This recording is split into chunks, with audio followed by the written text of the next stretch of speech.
Dear Brambling, it's Uncle Luke here.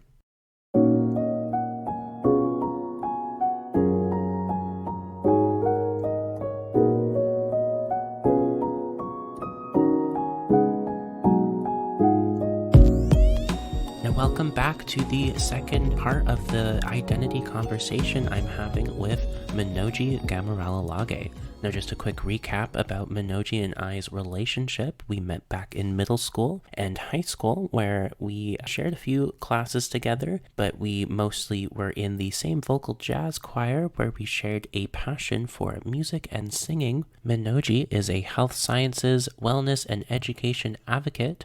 She studied at Simon Fraser University, getting a Bachelor of Science studying molecular biology, biochemistry, and she got a minor in psychology. She also studied at the British Columbia Institute of Technology. She is also an occupational therapist assistant, as well as a post-secondary education inclusion facilitator at Simon Fraser University. Now, this part of the conversation is probably the meat and potatoes of our conversation. In the last episode, we were mainly talking about how belonging is a function of identity and how it is a very important and instinctual thing that every human needs. We also talk about how belonging and love are constantly dancing with each other, and when you have the absence of one, all you will have left is pain and suffering. Now, in this conversation, we really go into names and labels and language. This is probably the most important part of the conversation. I really do think that language is the container to really help us hold on to what identity is. Also, in this part of the conversation, I reveal a part about my identity that is going to require a lot of bravery for me to say out loud.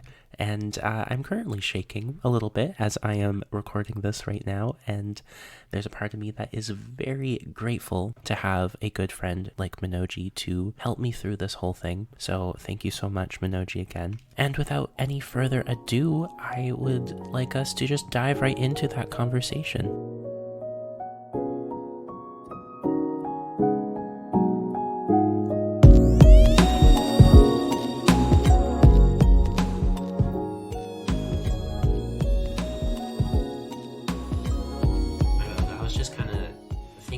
About our time in high school. Nowadays, I call you Manoji, which is like your birth name, but back in high school, we called you Therica. Mm-hmm. If you're down, I'm just kind of curious about the reasons behind why you went by Therica as opposed to Manoji in high school, and what's happened now. Talk to me about that transformation into really stepping into your birth name.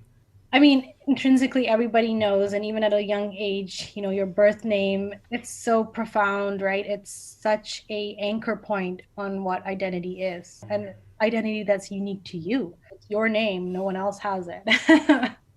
So for me, I've been given a very traditional, also a unique Sri Lankan name, I suppose. And having been raised in a predominantly heteronormative white culture, the awareness or the maybe even tolerance when it came to just nuances and pronunciation of names, maybe a show of respect or a lack of, rather, for different cultures. At the time that I was kind of growing up, I did feel like I was being discriminated by some teachers. I think there was this innate sense, and I even talked to other individuals who are from the same ethnic background, and also those who are from different ethnic backgrounds but similar, like they also felt this need to sort of adapt themselves and even adapt their names, if you will, to a way that was more tolerable or easier to pronounce. I think having picked up a more sort of American way of speaking English, I started to understand the phonics were different. The pronunciation of letters versus the characters in Sinhalese are very different. And so, like, just having, been raised in predominantly an English speaking environment, especially outside of home, I decided, my name, it's actually pronounced Taraka, but it's difficult, or I perceived that it would be difficult for most people to say. So I don't really know how. I didn't really make this conscious decision. It just subconsciously came to me that people could just say Therica instead. It's easier to say. It just sounds more anglicized, That's kind of where I was coming from. And this was at a young age. This was at like 7, 8. And it's interesting that I'm not the only one who's done that too, that others, within my ethnic background and outside of my ethnic background, I guess those with unique non-English names had similar situations where they had to modify their name, maybe come up with a nickname instead, maybe change their name entirely or have an English name. I think for the longest time, it was an obstacle, having a name that couldn't be pronounced authentically by the majority, or at least in the environment that I was being raised in. It was difficult. If someone can't say your name or greet you and sort of acknowledge you, more or less respect you, it does make it really difficult as a starting point to try and connect with people, right? And your name is so personal, like it's so personal. Thankfully, I didn't have like any like anxiety about this or anything. It was just this autopilot decision to kind of like think quickly on my feet. I didn't like the sound of it. I didn't like that people had to call me that, but for simplicity, I just thought I don't want to keep repeating my name and reminding people how to pronounce it authentically. Like it just, I didn't want things to be overly complicated. And still, there were times where people would still mispronounce it. Yes, like Verica is not the authentic pronunciation of it, but even then people still struggle to try and like remember that. And yeah, it was just complicated. And then, there was a time I remember Mr. Sinclair was our tech ed, and I don't know if it was called computer science at the time. I don't think so, but computers teacher. Mm-hmm. And I remember one time he asked me just casually, and he was taking attendance, afterwards he was kind of saying like, oh, so wait, your name is hyphenated? It's like a full name? It's like Manoji? I said, yeah. And he's like, oh, I should go by that. It's so cool. Like, it's so different. I thought, okay. Like, I thought that was, odd way a compliment. But at that time, I was just like, I don't know. That doesn't feel like me.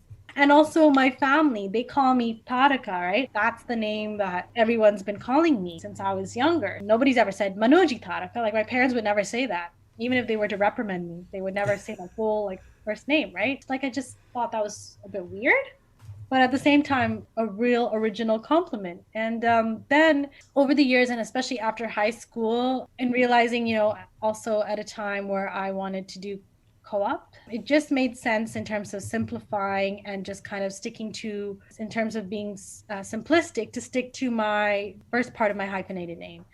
And I think like Manoji in general is easier for people to pronounce. And it felt professional, and it felt like, yeah, this kind of does feel more like me, It's very unique. Even a lot of people of Indian background, they would ask like, oh, like, how did your parents come up with that name? Or I thought it could have been a Hindi name or like a South Indian name, but apparently that is not necessarily the case, because Manoj is common in India for a guy. Yeah.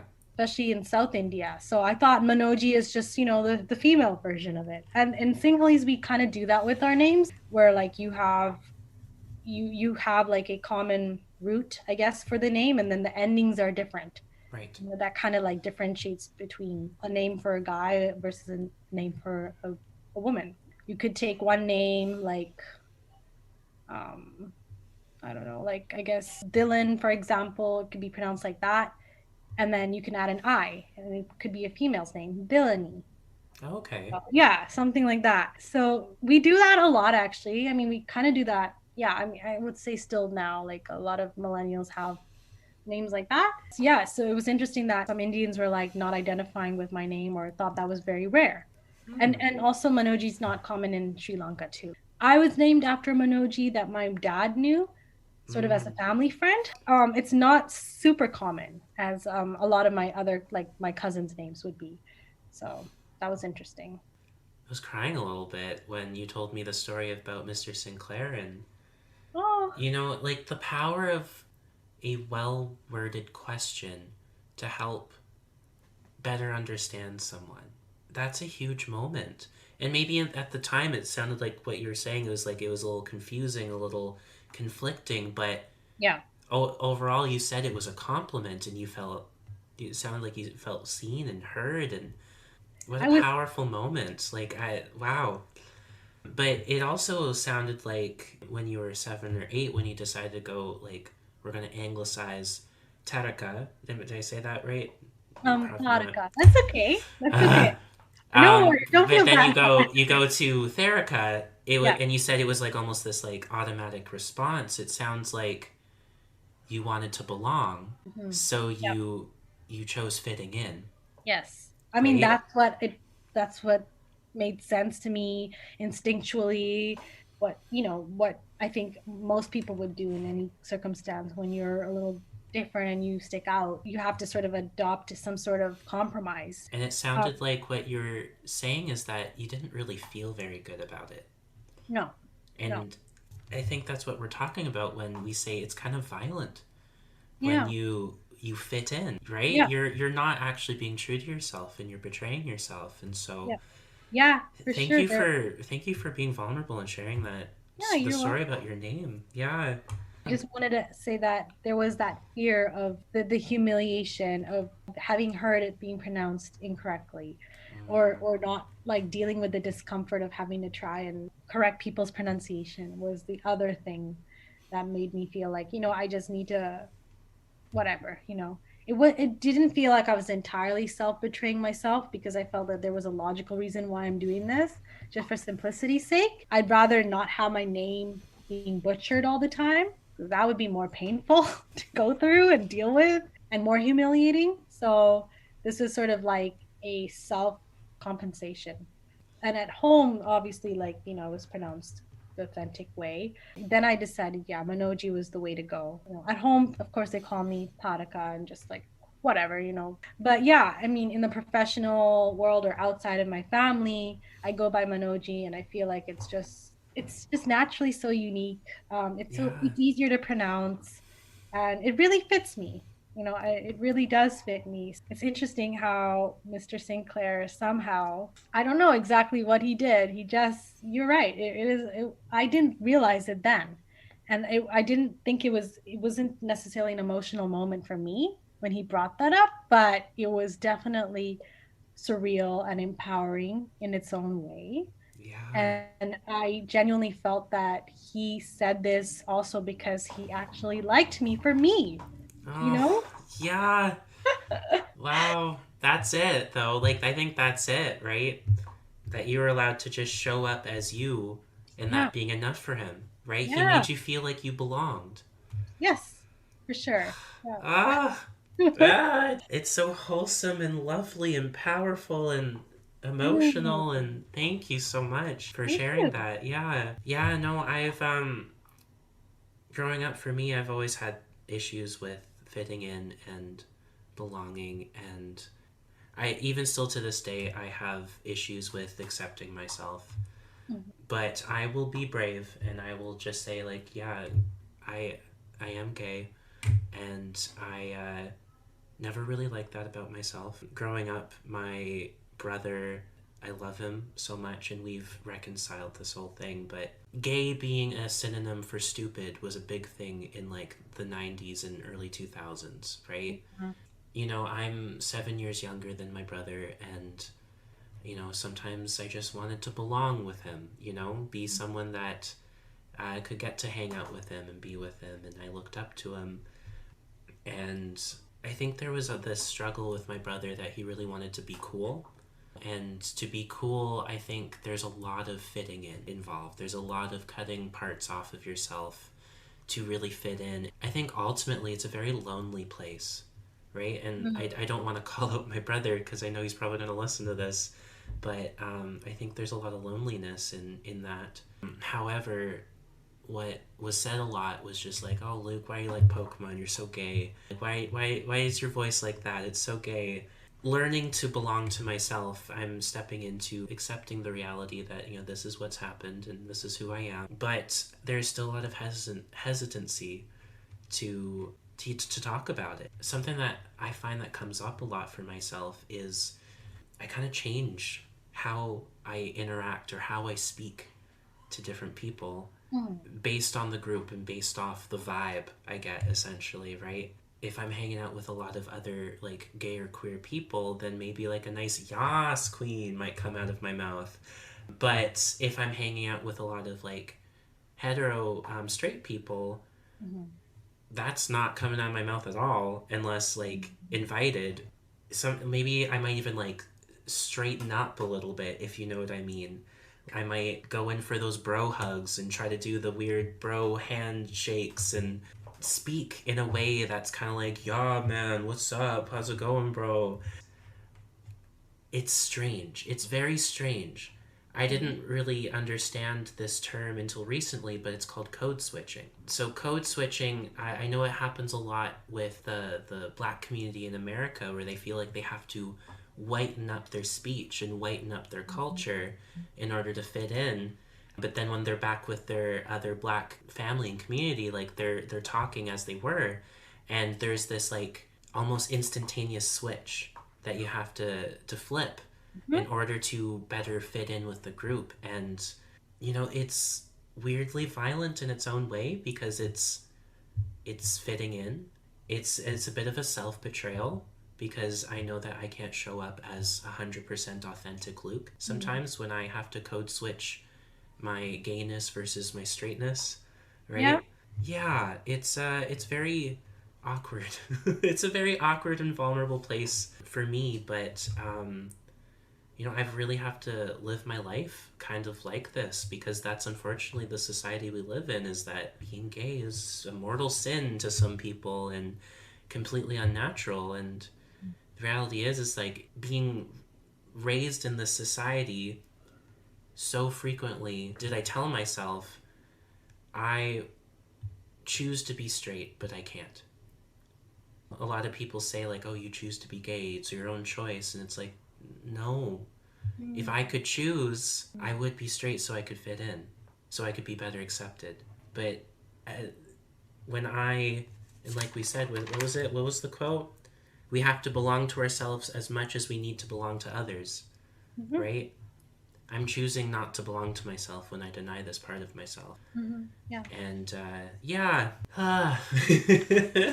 it's yeah, I still struggle with it, but you take baby steps, For right? sure. Yeah. Mm-hmm. Mm-hmm. Firstly, I want to say thank you for being so vulnerable and, willing to open up with me. And I I applaud you for what for the sort of challenges that you're navigating through. It's not an easy path for anybody, whatever their situation is. I feel honored that you're comfortable to tell me the side of you and how this is a huge part of your identity, and then sort of getting to know yourself better, the growth, Mm-hmm. the struggles, and this is real stuff. This is authentic. It's such a courageous act to be able to talk about something that is so taboo or so private to you. At the same time, you're like owning it, there's a sense of empowerment to be able to talk about this so openly. And while I may not be able to totally relate, I want to say that I value what you have to say, and I hear you, and I just, yeah, I mean, kudos to being so vulnerable. Yeah, I Yeah. think it's really inspiring. Yeah. Well, I mean, like, if anyone should know, it's my little nephew. I want him to know Hmm. all of me, essentially, and that's just who this is dedicated to. So, Yeah, yeah. Hey, sure. Des. But, as I talk about code switching and, how we talk to each other, Hmm. I was hoping to shift gears a little bit, and I was hoping to talk about language because I feel like language is a huge part of identity as well, and it's a huge Mm. part of belonging. Something that I was always taught was language is the blueprint to creating a culture. Yeah, I just want to ask you, like, what do you think of that? I definitely think so. Yeah, I mean, I remember thinking as well that language is sort of a passport to a culture in a way. When you go traveling, yes, you can enjoy the food, the experiences, but then sometimes that language barrier can get in the way a little bit. Like, you can't Mm-hmm. totally fully immerse yourself and enjoy it 100%. You do what you can, right? You have to adapt, but it's also nice in a sense that when you're traveling, people know that you're a tourist, and so they don't have all these expectations of you to be like, you need to immerse in a way that's so natural, with our culture, for us to be able to be hospitable and to accept you or treat you or to contribute to your vacation experience. So that's interesting, right? That Yeah. we have those exceptions for people under certain circumstances. Essentially, if you are connecting with people on a deeper level and immersing yourself and allowing yourself to have fulfilling experiences, culturally speaking, language is a huge thing for sure.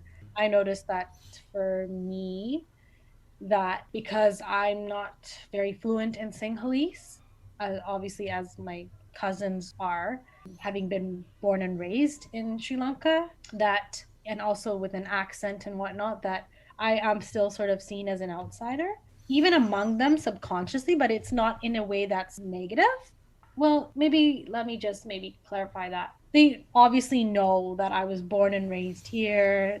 They know that I'm doing my best to learn the language a bit more, but more or less, they know I'm being authentic in my connection with them. So even if I have difficulty saying certain words, or I forget certain words, or I switch to English, so there's some code switching too in a different way happening there. They know that I'm trying to that I do love the culture, that I do accept them, I welcome it, and I do want to adapt in a way that, I don't think adapting is a bad thing, that in a way it is necessary to be able to kind of not necessarily to fit in, but to allow yourself a more fulfilling true experience, with the Yeah, culture, yeah. if that Oh, makes sense. no, I feel that. I was just kind of thinking about this example.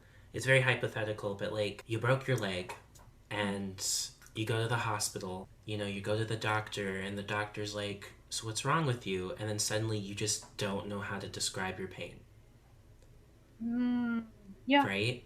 If we don't have the language to help articulate what our experiences are, then we Mm, can't really connect with others or ourselves. It's like having access to the right words can open up entire universes. So, like, even within the English language, mm, I feel like there's different language, quote unquote, maybe talking a little more gay or talking a little more straight. It's like a type of language, it's like how we say things. I think, even like in a professional sense, what is the culture of your workplace? It all boils down to what are the words that we are saying to each other to help create that culture and to help uplift that environment mm. and each other. Yeah, what do you think of Yeah, that? I think you're absolutely right. Like, we don't obviously think of this consciously, but you're right, definitely. We are actually immersed in many subcultures, if you will, within a larger culture. Our identities are so intertwined in different areas and different aspects, different groups of people, whether we realize it or not, whether we like it or not. It just is. It's so multi-level, multi-generational, or intergenerational rather. Yeah, it's very multi-dimensional. And language is definitely so profound. It transpires boundaries of time, space, place, in that same way that identity does. Language, it's powerful for sure. And yeah, you're right. Your workplaces, they have a certain jargon, a certain training, a certain way of business communication that you have to adhere to, because that's a standard, right? Like, obviously, it's not necessarily because you need to fit in. It's just it's situational, and it's just a way to express or market a service that is different than other people's, right? It's just a way to be different in that sense, I Mm-hmm. guess. I um also think that there's a lot of emotional ties to certain words. At Starbucks, we don't call each other employees or coworkers, we call each other partners. oh, okay. And like Interesting. we say partners because, like, yes, we the moment we're hired, we also get a certain percentage in the stocks of the company, so technically we are part owner, Oh, wow. but there is an emotional tie or an emotional significance to calling each other partners, For right? sure. Because, like, when I think of partners, I think of equals. I think of someone who is on your team. I think of that friendliness to it. Like, Yeah, it's almost got like a softness as opposed to like co-worker or employee, it's right? Where often formal too. yeah, and it kind of creates this, like, when I hear the other terms like coworker, employee, I almost picture like this severing of the different positions in the company, right? Like, oh, you're just an employee. Oh, okay, yep. You The know, hierarchy. you're just my coworker. Like I don't have to care about that. You know what I mean? Mm, Whereas as partners, it's like we're in this together, and like your issues are my issues are your issues, your triumphs are my triumphs, and my triumphs are your triumphs. yeah. And there's like this cohesiveness to it, right? So Mm. like just in that itself, there's using the term partner creates this culture of belonging and togetherness. Yes, you're so right. Yes, there is power in words. Yes, Yes. and words having been used or being used intentionally and with purpose, like it's so profound. And you Mm-hmm. definitely you demonstrated that example. You captured it so nicely. I Yeah. could totally relate to your example. Like even though I don't necessarily call my coworkers partners, like if I were to, I would feel it in the same way you're describing it. Mm-hmm. It's interesting how like innate that is, just how intrinsic that emotion or that realization that there is an emotional value to it that really does add that layer of inclusive culture and one that is Mm-hmm. more empowering than your sort of traditional bureaucratic system of how things are laid out and how people have a relationship to themselves, to each other, and to their roles in the work. There's a Yeah. certain sharedness in responsibility in the triumphs, failures, the success, the longevity of a organization. Mm-hmm. So that's really interesting and very profound. Yeah. Like learning more about the importance of language has really taught me why it's so important to accurately name things, Um, you know, and to mm. accurately label things, going back to labels. Um, and here's another quote from Atlas of the Heart. I've been so absorbed into this book, but it says, our understanding of our own and others' emotions is shaped by how we perceive, categorize, and describe emotional experiences. These interpretations rely heavily on language. What that quote is essentially trying to tell us is like, do you know the difference between like overwhelmed and stressed? Not entirely. Okay, so stressed is you got a lot on your plate, but you're still able to handle what is on your plate. Mhm. Overwhelmed is having so much on your plate that you can't handle it, Oh, okay. right? Okay.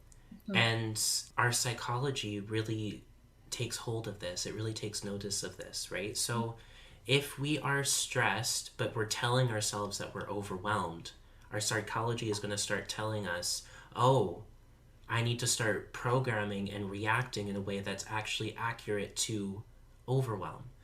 And the only cure for overwhelm is to do nothing for like 10, 15 minutes, like literally nothing. It's something at Starbucks. If we say we're overwhelmed, I'm like, okay, go sit in the back, sit down, don't do anything. Like, I'll cover you. But if you're feeling stressed, then it kind of feels like, okay, well, can I support you still in your role? You Oh, know, wow. right? And, you know, to accurately name things in that kind of degree can help us really understand who we are. I think, you know, like faith and sexuality and race and biology and background, all of these types of things have a different type of subset of language and words that we can use to really start accurately labeling ourselves. So like this is why I think it's Wow. really important to like really focus on language. Wow, amazing. So profound. I'm having goosebumps now because, in the beginning of this conversation, we were talking about, or I sort of maybe touched on how labeling could potentially be limiting and it could be a hindrance, right? Mm-hmm.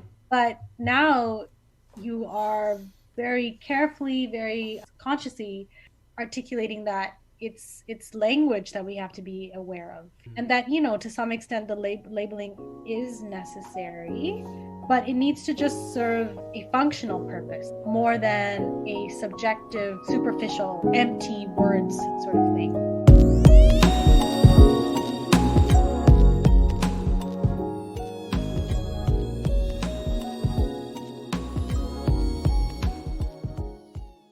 The Dear Brambling podcast is an association with Sona Music. Do you have a guitar or a piano that's in your home right now that's just gathering dust? Have you always wanted to turn your shower singing skills into actual singing skills? Do you find yourself to be a musical person but just never had the opportunity to properly learn? Well, Sona Music is here to help. Sona Music offers a variety of different services as well as music lessons, live sound recording, as well as instrument repair. Its home base is in Clearwater, British Columbia, but we also provide online lessons to meet people where they're at wherever they are in the world. It is within Sona Music's mission and values to promote, nurture, and expand the arts in the already flourishing and artistic community of Clearwater, British Columbia. Its mission is also to drive the next generation of skilled musicians and artists to their full potential. If you'd like to inquire about any services or lessons, please do so by visiting www.sonamusic.ca.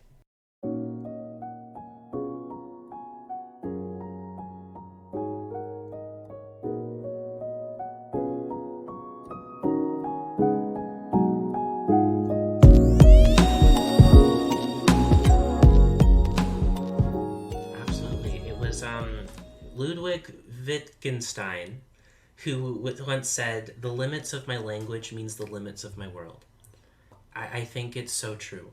It's so true. Something that I was taught when learning to become an EA, an education assistant, helping those with autism, is that we got to use first-person language. So first-person language is essentially, if we talk about, there's Jake, the kid with autism, it's more accepted than there's the autistic kid whose name is Jake, right? Yes. Because what you're putting is the affliction or the neurodiversity first, and you're labeling them by that as opposed to Jake, you know? Yep, for sure. A boy who also might like Pokemon and video games and other things, you know? Like I use Pokemon because, you know, I love it, but it's the person first, right? And then everything else. But if you choose to only identify someone as the thing they are, then it's kind of dehumanizing, right? It is. Yeah, for sure. Yeah, I remember also when I worked for a private family as a BI as well, I remember I think I've used the language as a teenager with autism or an autistic teenager, I think, at one point, and then she corrected me. And the way she did it was it was so effective, and it was done with obviously good intention.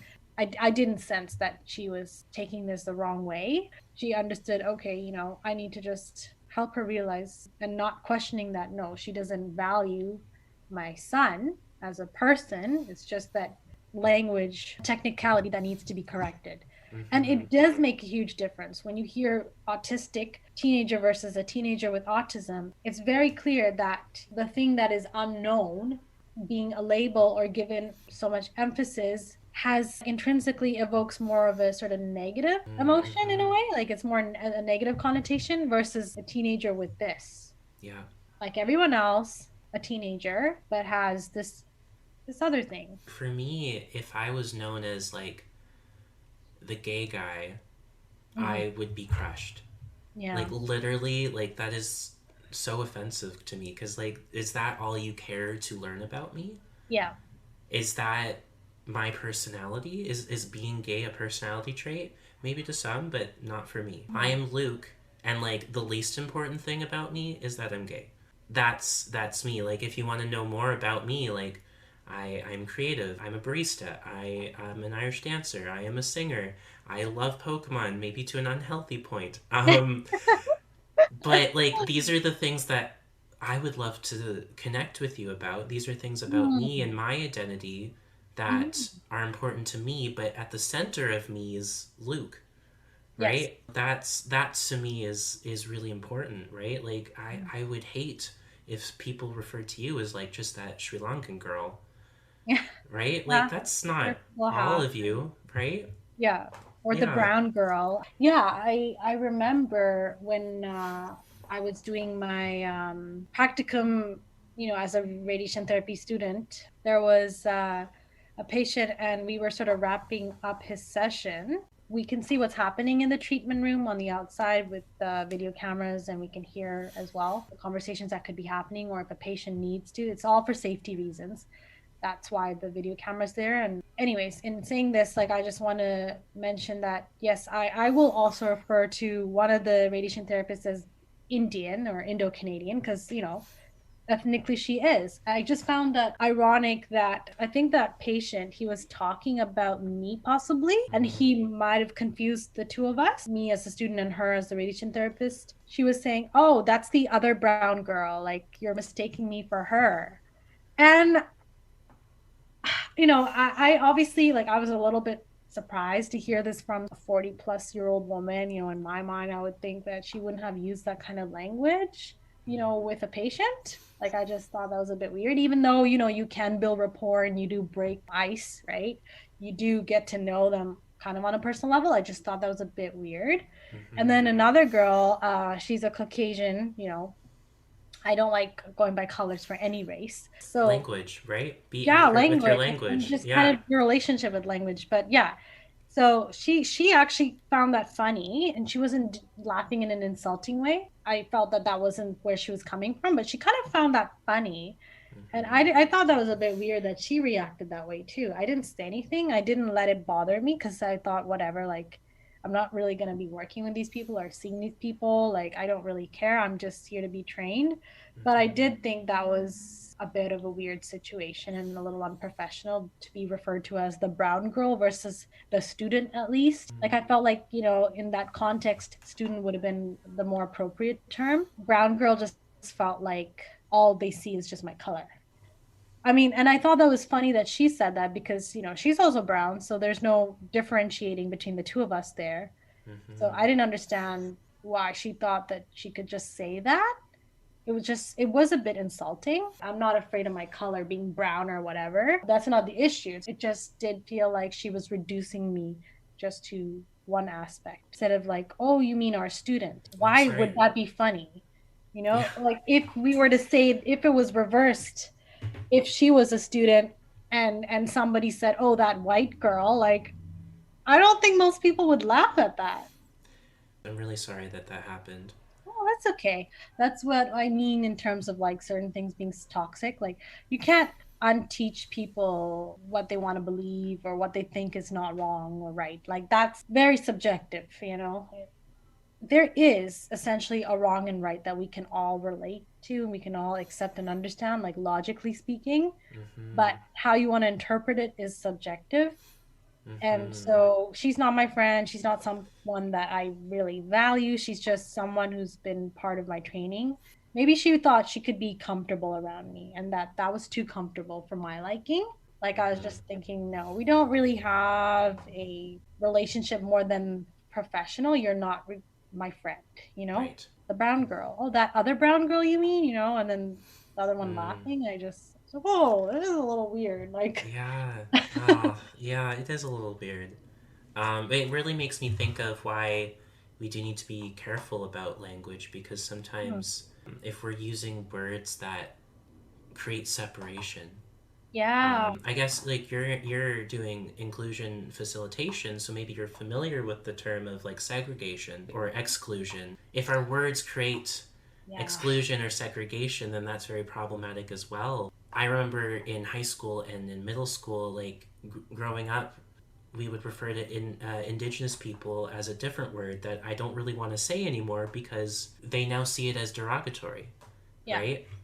Hmm. And all of our teachers taught us to use this word throughout all of my education. And now I'm learning to unlearn that word Yeah. and use the word that they prefer because they feel as though it accurately describes their culture, right? Mm. Yeah, I mean, like, there's a plethora of words that exist out there that really can, like, reduce someone to really negative stereotypes and, like, Yeah. really awful things. And, like, I had a lot of those words said to me.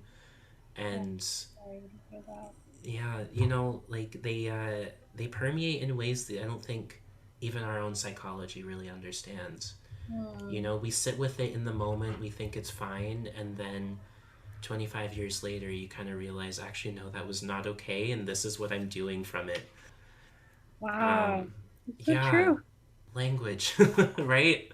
So important to our identities, too. Oh, yes.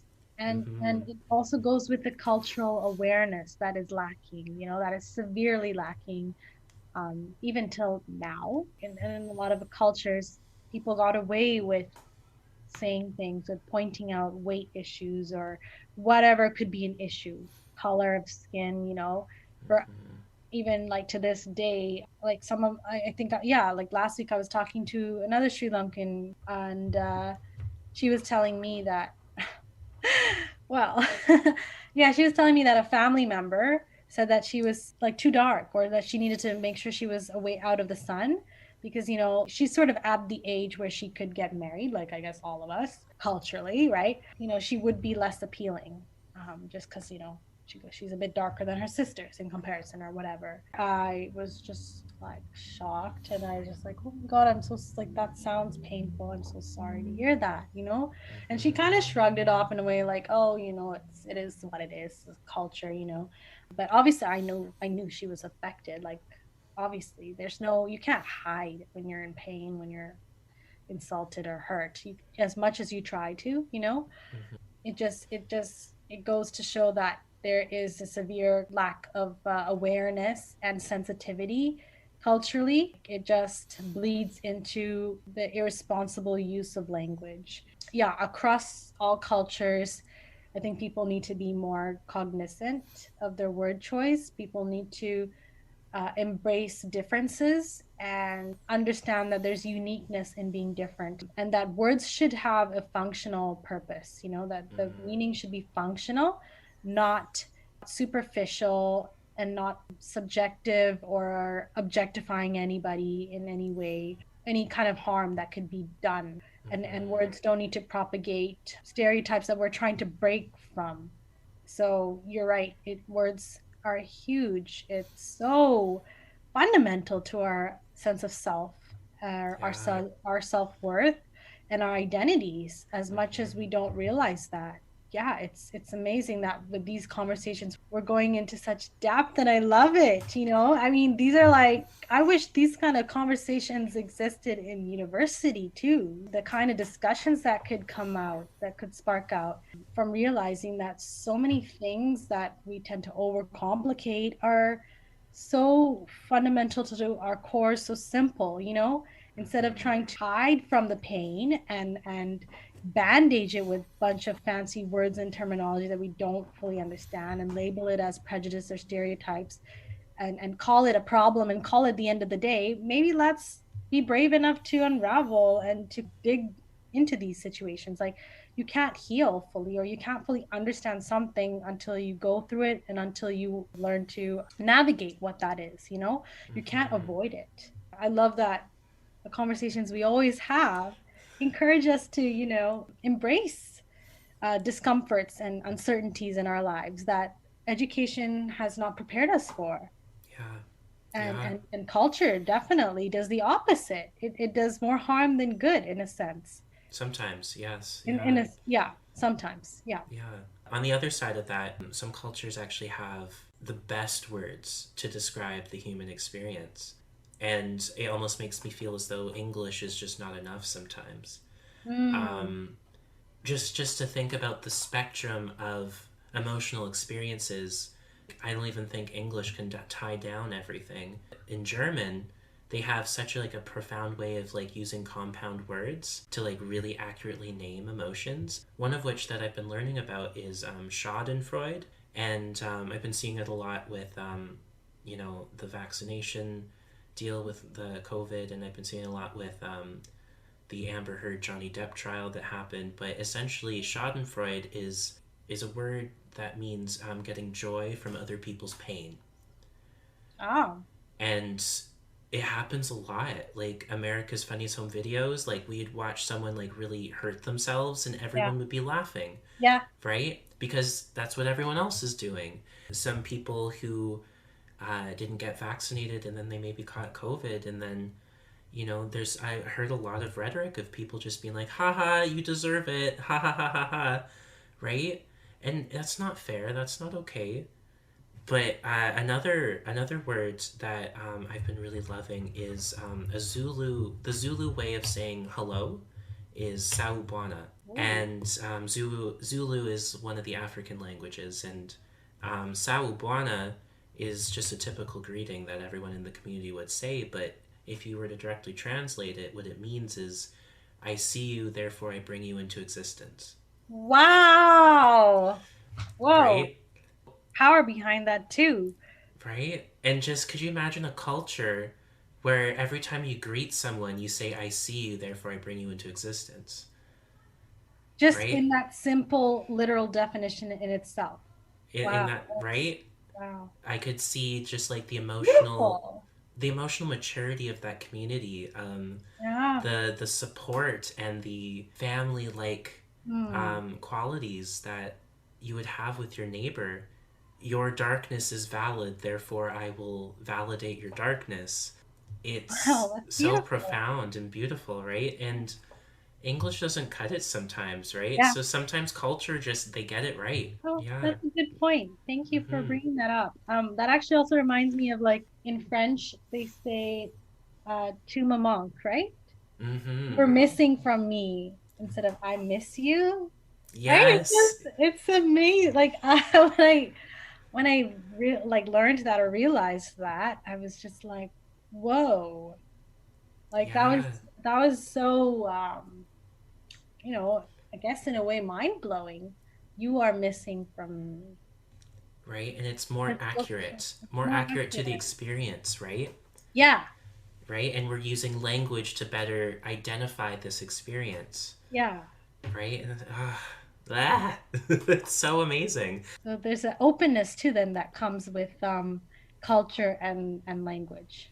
Absolutely. Now I'm just thinking about in Irish Gaelic. My mom taught me this, but one of the ways they would say like hello or they greet each other is si de mil de falcha or something, which directly translates to 100,000 welcomes, Wow, right? it's so beautiful. Just so warm, right? I just It get a is warm, fuzzy feeling when someone, 100,000 welcomes. right? Si de mil de So falcha, welcoming. Yeah, right? feel Yeah, mm-hmm. The feeling for sure. right? Yeah. But something that I like to do towards the end of our conversations is I like to have a little Rapid fire. rapid fire. Yeah. So, are you okay with doing a little rapid fire with me? Sure. Okay. So, I want you to fill in the blank. Okay. Vulnerability is Being yourself. be yourself. Yeah. Yeah. I love it. And okay, so next question. Because it's me, I have to ask this, but do you have a favorite Pokemon? Um, I would say maybe I might be biased, but I think I've seen more Pikachu in most episodes, and he's like the more central Pokemon, right? Mm-hmm. So I'd say Pikachu. And I think Pikachu has some cool powers, but I don't really remember them, even though I knew at that time. That it's okay. No, like Pikachu's so cute and little Pikachu hiding behind my water Oh bottle. yeah, for sure. um, yeah. Okay. What's your favorite meal? Oh, geez. I guess Sri Lankan curries. Like I can't think of a specific dish. Sri Okay. Lankan curries, yeah, like a mix of like vegetable curry dishes. It could be like sort of a dry kind of, I don't know how to explain the word doesn't translate over in English. So yeah, just a mix of like Sri Lankan curries, bright colors. It could Ooh. be curry, it could be just sort of like a sambal, if you will. Like it's just I don't know how to explain it. Honestly, I'll have to show you pictures. Like I. pictures speak thousands of words that This is true. Okay. convey. I'd love to see. I'd love to try one time. Yeah. Yeah, for Yeah. sure. What was the latest TV show you binged and loved? Oh, okay. That would be Lawless Lawyer, Okay. and this is a Korean um, trial Korean drama, and they call it also a trial thriller. I don't really know all the details, sorry, because I didn't watch it from the beginning. Like I Mm, saw my sisters watching this and I'm like, "Oh, let me please join in. Like I want to know. I want to know yeah. more." Wow. I It was well done. That's really cool. Okay. Do you have a favorite movie? Ah, man, a favorite movie. Ah, you know what? I want to say The Secret Garden. Okay. Secret Garden. Yeah, have you ever watched it before or heard of I it? I might have. I don't know. I've seen so many movies that like, do I remember the names of all of them? No. Mhm. That's um, okay. yeah, mine is Princess Bride or The Princess Bride. Do you know that one? It's I like should know this. I feel like I might have seen this before. you probably might have seen it somewhere. There's like it's a boy who's sick and his grandpa comes to read him a book called The Princess Bride, and then it kind of goes into like the whole scene being the book and they're telling the story, and it's like really silly and funny and inconceivable. I say that because that's one of the words said a lot. But yeah, Princess Bride, I love that movie. Yeah, Was it based on like it was based on a story probably like in the 70s, 80s or something, or even older, I right? I think it was the 80s. Yeah, Okay, it's an okay. 80s kind of movie, but anyways, Yeah. Princess Bride. The Um, Secret Garden actually, the first rendition or the original is it was made in 1993. And oh, it features Maggie Smith. oh, Yeah. Professor McGonagall. Yes. Oh my goodness. I love that. Okay, okay. I gotta watch it now. You would have to buy it though, or rent it if you were to watch it, unfortunately, This is on true. Netflix or yeah, on Netflix. Okay. But it's nice. I mean, I'm glad I did. I purchased it, and I would go back and watch it in a heartbeat again. Like I don't regret it. Yeah. Awesome. Okay, so here's a little more deeper question. Um, what's the first thing you do when you get a great sense of fear come over you? Wow. Oh. Um. Good question. I think initially I think about it a little bit. You know, I Okay. naturally just go into that mode of what's happening and trying to process this fear. I Mm, don't quite sit with it right away. Hmm. okay. That's interesting. Mm, I think it's more from a kind of perspective of like, why is it here? Like, why is this happening anyways? You know, kind or just kind of like, why is this inconvenient emotion overcoming me right now? of. What is the threat? What is the threat? Interesting. Hmm. Okay, and finally, what's a piece of advice you'd want to share with my nephew Desmond as he gets older? Wow, what a question. That's such an honorable question. It feels so responsible. Right? Um, I want to say to Desmond that firstly, you have an incredible uncle and an amazing friend of mine, honestly. Mm, I can't even describe how much love essentially I have for you as a person and also just for our relationship, you know. It's just one of the mm-hmm. most unbounded, sort of indescribable, amazing connections and human experiences of like going through and discussing emotional, vulnerable, difficult topics at times that I don't think I could have really openly and very respectfully, perhaps even discussed with anyone else. Like it just feels like you were definitely someone I could really uh, talk to. And every conversation is so meaningful, and it just serves the purpose of making me feel a sort of enlightenment. You know, it sort of Wow. opens up another uh, way of thinking, another perspective without forcing. it's not like it's forced. It's not expected. There's no ultimately changing the other person kind of thing. Like there's no power struggle. It's just refreshing, enlightening, uplifting, and healing, and so I say, Desmond, for you to really, as you get older, and as you have your own experiences and your own interpretations of what life is, and what growing up feels like, what making friends is like to you, to really embrace your gut feelings, your inner person, and you may or may not realize, as you get older, you still have there's always going to be a child in you, there's always going to be that inner child in you, and that inner child, looking back, carries a lot of wisdom, you know Mm-hmm. and as I'm getting older, it's not about it's about connecting back with that inner child in me.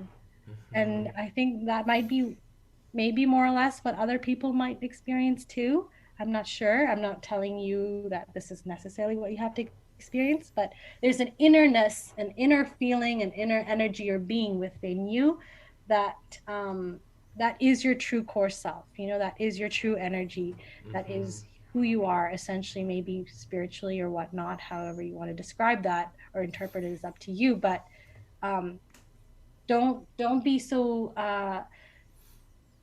growing up isn't easy, but it is a beautiful chaos. and I love that. and it's meant to be difficult on purpose, because it's really meant to help you kind of get on the footing of the path you're meant to walk, Mm-hmm. of the people that are meant to come into your life.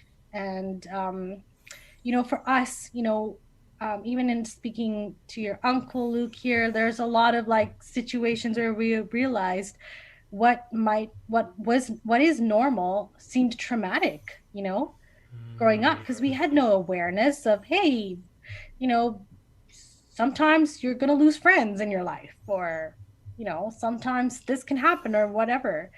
And there was so much trauma for myself, at least I could say, that having not known what to expect was in itself already a huge challenge, a huge obstacle to navigate. And your uncle is doing an amazing job of trying to support you in that way through these amazing podcasts, wealth of information, love, um, things that you will not be able to capture or hear back in a textbook or audiobook. Mm-hmm.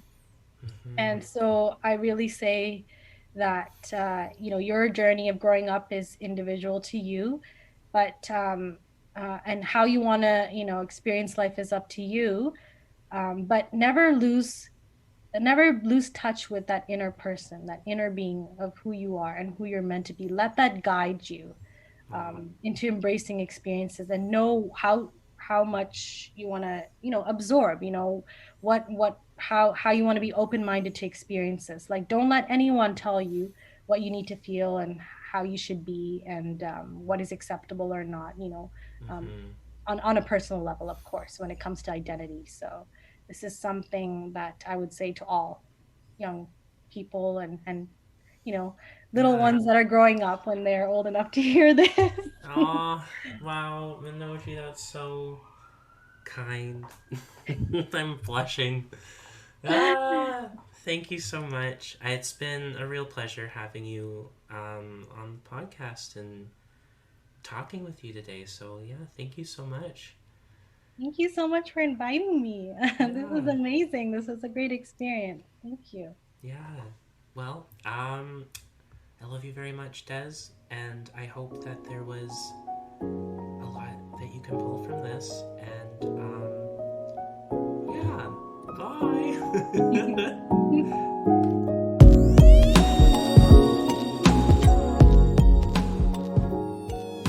Well, there we go. There's the conversation, and I'm sure to the surprise of probably no one, but I came out in this podcast episode as well. I have a lot of fear about this podcast episode and the fact that I came out during it because I am afraid of people treating me differently, people seeing me differently, people dehumanizing me, people attacking me in some form or another. It's very, very frightening.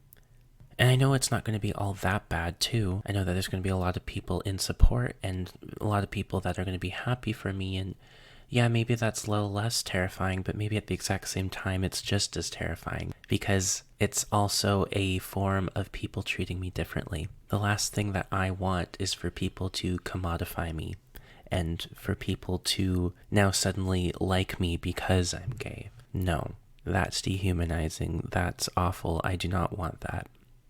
I decided to come out in this episode because I wanted to show my nephew what it means to belong to yourself and to reclaim your own story. There's a part of me that really feels as though that even though this conversation was really deep and important and powerful, that Manoji and I have only begun mining for gold. There is so much more gold to be found when digging into the topic of identity. There's so much to learn, so much to discover, so much we're still discovering, and this type of discovery is very important. I really do think that if we are to strive to live in a world where we can all feel like we belong and feel like we can be in connection with each other, that it begins with the words that we choose to say and being willing to be held accountable for the mistakes that we make and start putting in the work to becoming better humans. Brené Brown would say that true empathy is listening to someone's story and believing them. There are so many people in this world who are adamant in trying to deny and disprove other people's identity. And one question comes to mind when I think about that is, do you really truly know who you are? If you're so concerned with how other people are wanting to show up to the world, then I would theorize that you have some insecurities about who you think you are in this world. When you point a finger, there's usually 3 fingers pointing back. When we all boil it down, we are just brains inside skulls, attached to bones, surrounded by muscles and veins and blood, covered in skin. And we are just brains trying to find a home inside our body. What is wrong with trying to make our home our own? To me, nothing. Just let them live their lives. I hope that there is something of value to you in this conversation, something that you can pull from, and something that will inspire you to take a moment to pause and reflect upon what was said. But more importantly, I do hope that you enjoy the rest of your day and that you do something good for yourself today. The Dear Brambling Podcast is a podcast dedicated to my little nephew, to the next generation of humans growing up in this world, as well as to those who might be looking for a little more guidance in their life. It is hosted by me, Luke Benoit. The editing and sound design are provided by MB Productions as well as Hideout Productions. The music that you're listening to is called Sunlight Cascading Through the Clouds by Artificial Music. If you'd like to follow me on any social media, I am on Instagram and Twitch at Lucatronosaurus Rex. And for those who are still listening this far into the podcast, I'd like to take a moment to really thank you from the bottom of my heart. I'd also like to say that if you are experiencing any difficulties or pain in your life right now, there is still no substitute for a trained coach, counselor, or licensed therapist. If you are committed to putting in the work and really trying to better yourself as a human, I definitely recommend that you go searching and shopping for the right coach, counselor, or therapist for you.